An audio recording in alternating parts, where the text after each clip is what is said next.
Hey everyone, I wanted to tell a quick story about how I almost lost a bunch of Bitcoin on FTX, the cryptocurrency exchange that went bankrupt back in 2022, and how I should have safeguarded myself all along, and I'll tell that quick story here. So, back in 2021, when Bitcoin and other cryptocurrencies were on sort of a massive price tear, similar to what they have been on and are expected to be on for 2025, the amount of Bitcoin I had on Coinbase was getting big enough that I wanted to diversify, as in it just felt I was getting uncomfortable with the amount of Bitcoin I had just sitting there on a centralized exchange. And all of the exchanges, which are like Bitcoin banks, which are places like Coinbase or Kraken or Gemini, and all of those are all called exchanges. The equivalent in cryptocurrency world to a bank is an exchange. So anyway, so I started looking at it for the best place to diversify. And initially I decided I was going to diversify as far as who was the custodian, meaning who was actually holding my Bitcoin, to Gemini. The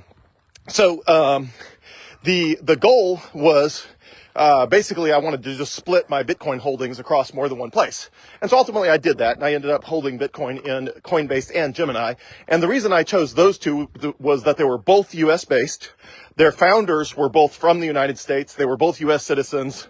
The Winklevoss twins in the case of Gemini, and Brian Armstrong in the case of Coinbase. So both of them had huge U.S. operations. They were just, and both were very, rather than sort of fly by night and cut corners, both of them were very much in the let's do things right. Let's follow the rules. Let's be compliant from a regulatory perspective to the highest degree possible, and all of that. So I ended up with my Bitcoin mostly between Coinbase and Gemini, again, which in retrospect is ridiculous, but it should have all been on something like Bitkey, but Bitkey did not exist back then. It was not invented and released until earlier this year. So the options for storing Bitcoin off of a cryptocurrency exchange were much more complicated and convoluted in the past than they are now. Okay, so ultimately, I can't remember which one, either Coinbase or Gemini. I started having issues with one of those. I can't remember what they were, but I decided I should diversify even further to a third cryptocurrency exchange. So at the time, FTX, I don't even know what that stood for. I don't even think it stood for anything. Anyway, Sam Bankman-Fried who's now in prison for, I think, 25 years. Sam Bankman-Fried had started FTX, and it was the absolute darling of the industry. They were an offshore exchange. They were headquartered ultimately in the Bahamas, but he was from the United States. His parents were from the United States, and the thing was just on a tear. I mean, there were glowing puff pieces being written in all the trade magazines. Every investor was writing glowing reviews on how excited they were to have invested in FTX. I mean, it was really sort of ridiculous how euphoric everything was. So the first red flag was that when I tried to open an account on FTX.com, it said it was not open to U.S. citizens, and that I was going to have to open an account on FTX.US. And of course, that was a red flag, but I knew that was because they were an international company, and they did not allow U.S. citizens on their main platform. So I thought, well, maybe their U.S. platform, which is U.S. regulated, is still good technology and all that. But it was not. So it was kind of flaky. It didn't really work right. I mean, it sort of worked, but it was just like something didn't feel right about it. It was unpolished. It was like it was an afterthought where I couldn't figure out, because I did not have access to FTX.com. I did not know if their main platform was amazing and they had just sort of shoved the US platform, FTX.US, off on their sort of junior developers and interns, and they had just made a sort of, not very good platform, or if their main platform was just as sort of buggy and not quite baked. I couldn't tell because I didn't have access to their main platform, but their secondary platform, FTX.US, definitely was not ready for prime time. The reason it was appealing to even try it was they were the only other cryptocurrency exchange other than Coinbase that had a debit card. So ultimately, I wanted to try out their debit card, just because I was trying out any cryptocurrency exchange that had a debit card, and Coinbase ended up being way better than any of the others. And most of the other debit cards don't even let you spend Bitcoin. They require you to convert it to US dollars before you spend it, which defeats the whole point. But I set up an account, and was playing around with it. And my original plan was to transfer about 1/3 to 1/2 of my Bitcoin to some other exchange. And if I had an amazing experience with FTX and if it seemed rock solid, it would have been that likely exchange to diversify across, which in retrospect would have been an extraordinarily costly mistake. But anyway, so ultimately it was just too buggy. Like, it was just the way the debit card worked. You couldn't use the mobile app. You had to use their website login, but the website login was sort of buggy. The app was kind of buggy. It did not instill confidence. And in retrospect, I'm very thankful that it did not, because there was just too many red flags. The whole fact that it was offshore, the fact that I could not sign up for FTX.com. It had to be FTX.us. The fact that that platform was sort of buggy. The fact that their whole founding team was in the Bahamas rather than the United States. Just the whole thing just didn't feel right. So ultimately, all I ever ended up with on FTX was about, I think, $1,700. I think I moved, $2,000 over that I was going to use with their debit card. And then I spent like $300 of it before they blew up and went bankrupt. So it turns out I actually will get that $1,700 back. The problem is that the $1,700 back in 2022 was in Bitcoin. And the way US bankruptcy law works is they are only required to give you back the US dollar value of the assets at the time of the bankruptcy. So I will get $1,700 back in US dollars, even though that $1,700 was in the form of Bitcoin. And the value of that Bitcoin, had it remained in the form of Bitcoin, would have been about $12,000. So technically that mistake cost me about $10,000, which I'm very thankful it was not way more. Because had I moved 1/3 or 1/2 of my Bitcoin over to FTX, obviously that would have been a decimating mistake. Because even if it got paid back, again, it would have gotten paid back at 1/6, between 1/5 and 1/6 of its current price. So the ultimate amount that's getting paid back is somewhere like 16% as compared to US, because that's how much the Bitcoin has appreciated, and you're only getting back the US dollar value. So what can we learn from this experience? One, we learn that any centralized cryptocurrency exchange can blow up. Nobody predicted that FTX was going to go down and declare bankruptcy. Literally nobody. I mean, they were the absolute darling. They were the cryptocurrency exchange that everyone was worried about as far as competition if you were already in the industry. And they were the exchange that everybody thought, this is going to be the one that gives all the other exchanges a real run for their money. But anyway, so nobody could have predicted FTX would have gone bankrupt. And again, I'm just thankful that it just didn't feel right, which is why I did not move Bitcoin over to it. And but everybody who is getting their money back, which will happen over the next, most of it's either probably next month or two. I think they're returning, I don't know, it's some pretty large number. Some number of billions of dollars. The number stuck in my head is like 16 billion, but that seems too high. So anyway, some very large number is getting returned of customer funds. But again, the problem is it's getting returned in US dollars, not in Bitcoin, which means the people who are getting it back are missing out on somewhere between 500% and 600% gains. So in my case, I'll get $1,700 back, but had it remained in Bitcoin, it would have been $12,000. So I'm going to miss out on about $10,000 for the little mistake by just having a little bit on FTX that I was planning to spend with the FTX debit card. Okay, so what can we learn from this? One, so somebody asked, is BlackRock using Coinbase? Yes. All of the major Wall Street firms have Coinbase backing their Bitcoin ETFs, which is great. Coinbase is rock solid. Again, this story is all about FTX, which is, went bankrupt in 2022. So Coinbase is rock solid. I don't have any reason to believe bad things would happen with Coinbase, but all centralized exchanges have risk. And then nobody thought, something bad was going to happen to FTX either.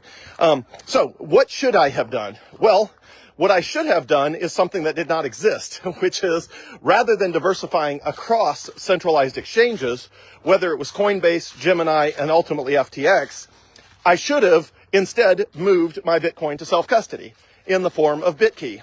Now, the problem was BitKey did not exist back then. It was invented, it was announced in 2023 and released in 2024, earlier this year. I believe March of this year, they released the BitKey device. So prior to that, if you wanted to move your Bitcoin to cold storage or, self-custody, whatever you want to call it, you had to use something like a ledger device or a Trezor device. And those are way more complicated to get set up. They're not like super hard, but they're just not elegant. They are not elegant to get set up. So, you get the device and then you get a 12 or a 24 word seed phrase, and then you have to write the seed phrase on a piece of paper, and then you have to stamp it in a plate of metal in case, your house burns down. And then if you lose it, you lose all your Bitcoin. And then if somebody else gets a hold of that seed phrase, they get all your Bitcoin. It just, I did not feel good about it myself. And I have never recommended a Trezor or a Ledger device to other people. But at the time, back in 2022, that was all there was. Like, if you were going to do cold storage, self-custody of your Bitcoin, just to eliminate the risks of having it on Coinbase or Gemini or FTX or anywhere else, that was your options. Like, you just did not have this beautiful, amazing, easy to use, failure resistant, failure proof, hacker proof option called BitKey. BitKey solved all of the problems. So what should I have done back then? Well, in retrospect, there wasn't a good option. In retrospect, I should have jumped through the hoops and figured out Ledger and Trezor, but that was not, again, that's not a viable path for most people. And the reason I didn't want to do it was all the reasons of the complexity that I didn't do it. So what I should have done is take it into cold storage, but there was not a good option to do that I felt good about. Thankfully, you don't have that problem. So you have the option for $99 right now of buying a BitKey device on bitkey.world, bitkey.world, WORLD. And with BitKey, you are not dependent on the trustworthiness of Coinbase or of Gemini or of FTX or of anybody. Because BitKey does not rely on any of those. With BitKey, you control the Bitcoin in your own custody, and nobody can lend it out, secretly on your behalf, like FTX did. Nobody can leverage it for a loan like FTX did. Nobody can drain your account without telling you like FTX did. All of the things I was worried about in 2022, which made me want to diversify across platforms, all of those problems are solved with BitKey. Like, BitKey literally solves every problem I had in 2022 that almost cost me way more, but is costing me $10,000 with what I'm losing on FTX by getting the US dollars back, but not the Bitcoin back. And again, I never had US dollars on FTX. It's just I'm getting my Bitcoin back in the US dollar denomination at the time of the bankruptcy. And at the time of the bankruptcy, Bitcoin was 16,000 something. And so the Bitcoin I have is getting, was $1,700 $1,700 of $16,000 Bitcoin. So whatever it was roughly, 0.1 Bitcoin. Let's call it 0.1. I guess that'd be 0.0. Yeah, it'd be 0.1 Bitcoin, 10% of a Bitcoin. So if I were getting that back now, 10% of a Bitcoin is obviously worth, or I guess, what is that? Anyway, whatever it is, it'd be like, 10 grand more. But anyway, so all that to say, the solution to all of this is BitKey. BitKey is a brilliant solution for securing your Bitcoin. It's super easy to use. Literally anyone can use it. It's completely idiot proof, so you can't accidentally mess up. Anyway, so you can't accidentally mess up. You can't, you're not going to lose your Bitcoin. A hacker's not going to get your Bitcoin. BitKey is brilliant. Okay, so someone asked, is there a debit card associated with BitKey? There is not. So that does mean you still have to trust a centralized custodian like Coinbase if you're using a debit card. But the benefit is you only have to trust them for just the funds that you're planning to use with the debit card, which is obviously can be a very small percentage of your total Bitcoin. It's, whatever amount has to be there so that the debit card does not fail when you try to process a transaction. So in my case, even if I kept a balance of, $1,700, you're still taking that risk. But thankfully, you're completely avoiding the other risk, which is having to have a lot of Bitcoin on a centralized exchange, period.